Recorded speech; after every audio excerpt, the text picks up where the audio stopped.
Hi, everybody. Hello there. I'm Jerry. And I'm Linda. We're the Newcomers. We've listened to you.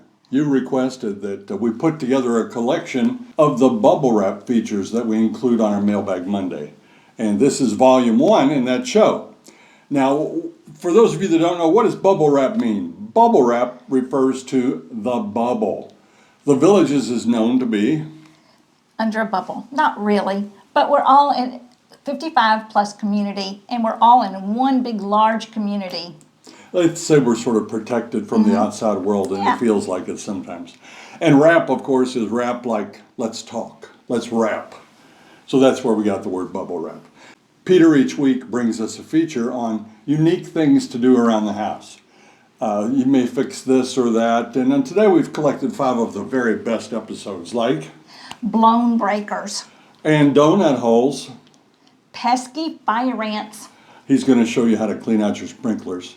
And cutting the cord. That's right. We hope you enjoy them.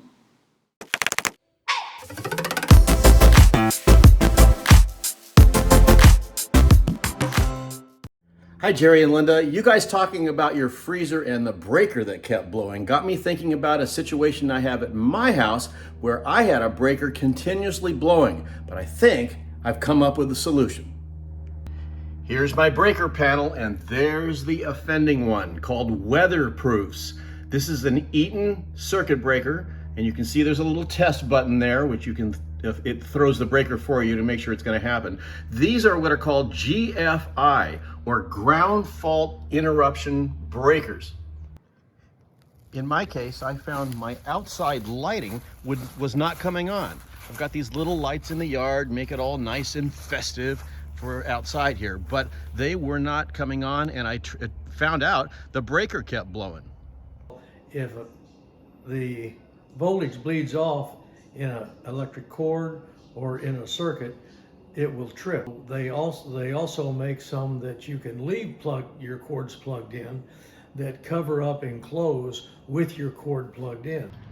Here's what my friend Dave is talking about. These are weatherproof. Well, let's just call them weather resistant. You can see they're all sealed up, and there's a place on the side for the wire to come out. Here's what it looks like in my lanai. There's the covered plug, and I went a step further and I bought this waterproof box where all my connectors are. There's a multi in there, a multi-plug, and some other connections for my lights, including my outside ones here in the patio. Now, if you have Christmas lights and stuff that you leave plugged in, well, you take a chance on it may trip the breaker. And if it does trip the breaker, it's doing its job because it's seeing a voltage loss coming back to the breaker. These were about $10 or $11 on Amazon. There's one that's vertical and a different one that's horizontal. So if you get them, make sure you get the right one so that it sits the right way on your wall. I'm Peter Bernard, and that's this week's Bubble Wrap.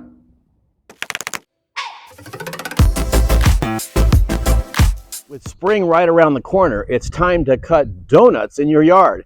And that has nothing to do with pastries. I'm Peter Bernard, and that's this week's Bubble Wrap. Check out the sprinklers in your yard. Are they covered with grass? If so, it may be time to get out one of these devices and start going around and cutting out the donuts. I'll show you how. Using a special tool, you find each sprinkler head, center up from the top, and press down using your foot. Once you've made a good cut, you rotate the tool to cut the grass around the sprinkler. From there, you can remove the concrete donut and clear out any remaining debris. This allows your sprinklers to pop up like they're supposed to and give your lawn a good watering. I bought this one at an irrigation specialty store, but they are available at many retailers. Depending on how many sprinkler heads you have in your yard, it could take you a couple of hours to get this done. Make sure you do it when it's a little cooler outside. I'm Peter Bernard, and that's this week's Bubble Wrap.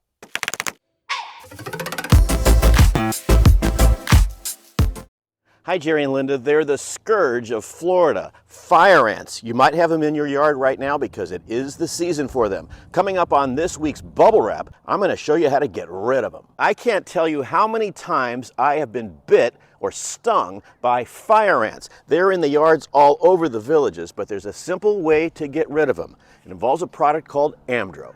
Check out your yard and look for the telltale signs of fire ants. They build dome-shaped mounds from sand and dirt. Some call them red ants, but around Florida, they're simply known as fire ants. They are an invasive species. They may have traveled here from the Philippines. And when they attack, they bite, then inject venom that is painful. Dave Carnes knows this all too well. What about your fire ants?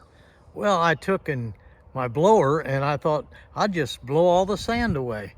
But unfortunately, they got all over my legs and I had big old welts the next day. Fire ants are known to attack small animals like lizards, and during storms, I've seen them form a raft and float around on the surface of the water. The goal is to kill the mound by killing the queen. While avoiding the small hole at the top of the mound, sprinkle amdro in a circle. The pesky insects will think it's food and carry the poison to their queen. Then it's bye-bye fire ants. The bites and stings of fire ants can cause small welts to appear that last for weeks. Some people are allergic to the venom and may need to go see a doctor. Fire ants like warmer weather just like we do. There are studies going on to see if a type of fly can get rid of the biting ants, but so far it looks like they're here to stay. A quick sprinkle of this and your fire ant situation is gone. I'm Peter Bernard, and that's this week's Bubble Wrap.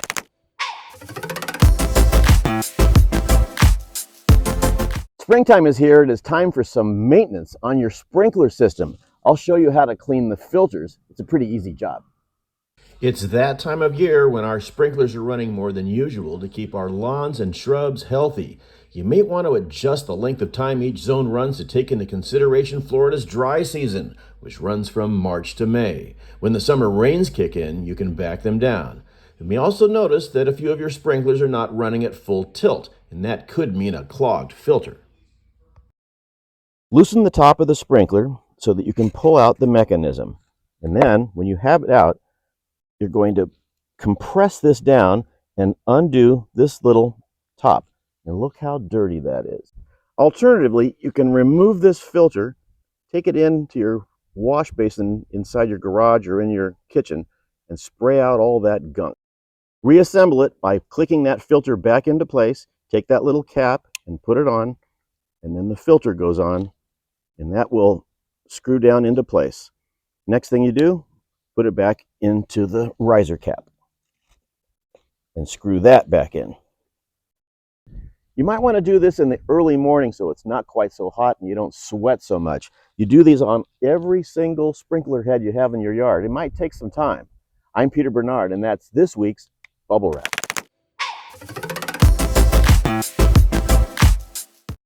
Hi, Jerry and Linda. Are you tired with wrestling with a vacuum cleaner cord? Coming up on this week's Bubble Wrap, I have a possible alternative. Full admission, for years I used a corded vacuum to vacuum my house. I've since made a transition. Now I know a lot of you are going to say it's not powerful enough to do your carpets, it doesn't last long enough. Well, I've tried 2 of them now and I'm using it at my house right here in the Villages, and I'm very satisfied. It's a chore nobody adores, but vacuuming your house is a necessity. Carpets are notorious for collecting hair, dirt, and pet dander. Keeping them clean makes your entire house smell better and gives you a feeling of living in a better environment. I vacuum once a week, but I'm sure there are others out there who do it more than that. This cordless vacuum really does the trick for us. I use it on my area rugs, my tile floors, and even in the lanai. But here's a tip.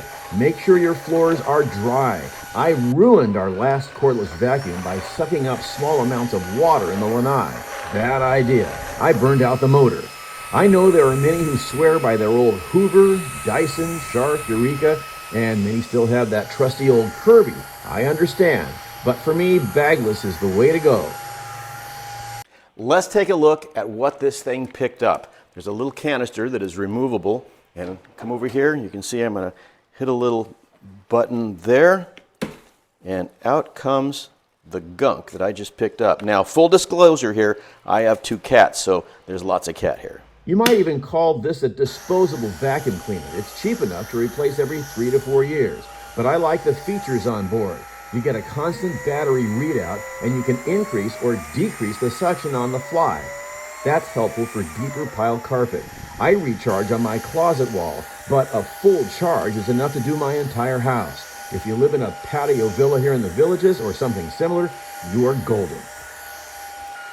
There are several brands, several styles, and you can get it at a lot of places, including Lowe's. I'm Peter Bernard, and that's this week's Bubble Wrap. There you go. Those were some really good tips for Peter, and we'll be bringing you Volume 2 real soon. If you liked our video today, please press that like and subscribe button and share it with all your friends, neighbors, and relatives, and everyone you know. Until next time. See you when you get here.